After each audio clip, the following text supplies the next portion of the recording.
我们分手。7 tahun terbuang sia-sia. Pria ini membuat saya yakin bahwa impian saya adalah sampah. Selamat datang di sesi bedah Red Flag Relationship. Kita akan bicara tentang Muzi yang baru saja dilemparkan ke jurang keputusasaan oleh Lu Jingzo. Lu Jingzo adalah contoh sempurna red flag. Bukan karena dia selingkuh, tapi karena dia merusak mental Muzi.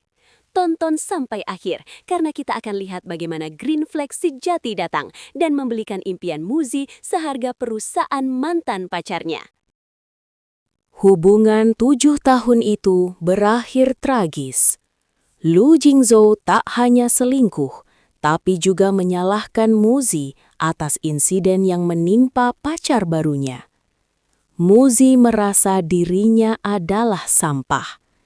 Tapi di malam yang sama, takdir mempertemukannya kembali dengan pria dari masa lalu, Huo Yanting, seorang CEO yang dingin dan misterius. Muzi mengenalnya sebagai paman dari teman masa kecilnya. Hubungan mereka dimulai dengan premis gila, menikah kontrak agar nenek Muzi yang sakit tenang.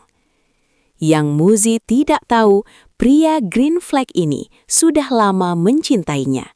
Dan yang paling penting, ia adalah pendengar setia yang tahu persis apa yang paling disukai Muzi. Bahkan hal-hal kecil yang Lu Jingzo tak pernah pedulikan. Mari kita bedah red flag yang bernama gaslighting. Lu Jingzo tak ingin Muzi sukses di bidang musik, karena itu akan membuatnya lebih unggul darinya. Gaslighting adalah taktik psikologis, di mana pelaku membuat korban meragukan realitas, ingatan, atau kewarasan diri sendiri. Dengan meremehkan talenta Muzi, Lu Jingzo memastikan Muzi tetap kecil, tidak percaya diri, dan tergantung padanya. Ironisnya, hal yang dihina Lu Jingzo justru menjadi petunjuk terbesar bagi Huo Yanting untuk mengkonfirmasi cintanya. Huo Yanting bahkan mengakui lagu Muzi adalah ringtone-nya. Ini adalah perlakuan green flag yang disebut validasi emosional. Lu Jingzo merusak Muzi, Huo Yanting memvalidasi dan mendukungnya. Konsekuensi dari gaslighting ini muncul saat Muzi mencoba bangkit dan mengejar mimpinya. Lu Jingzo yang merasa kepemilikannya terancam mengirim anak buahnya untuk menyabotase audisi Muzi. Lu Jingzo ingin Muzi gagal agar ia kembali, sehingga self-worth Muzi benar-benar hancur.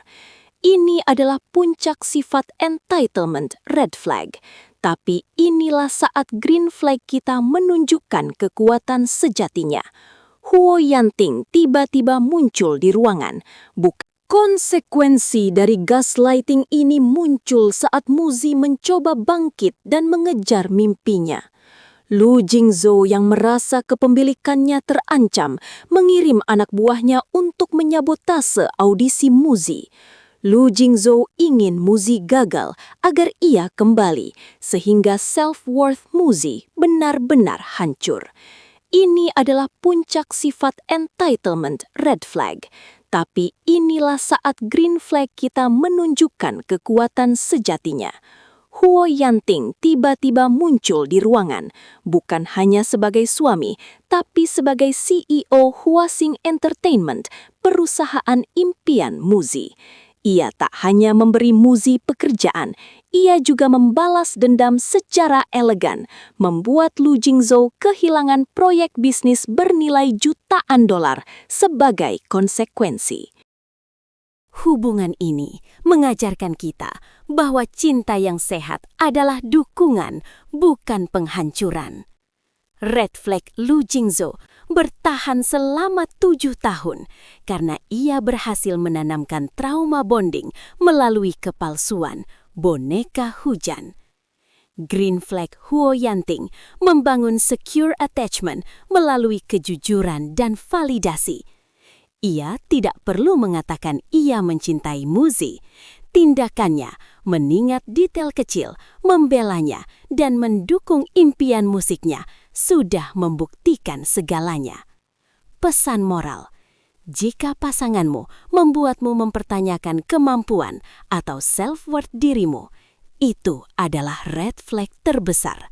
Cari pasangan yang membuatmu merasa didengar, divalidasi, dan didukung. Itulah green flag sejati. Call to action. Bagaimana menurutmu? Apakah kamu pernah terjebak gaslighting? Tulis red flag terburuk yang pernah kamu temui di kolom komentar. Jangan lupa like dan subscribe untuk bedah drama psikologi berikutnya.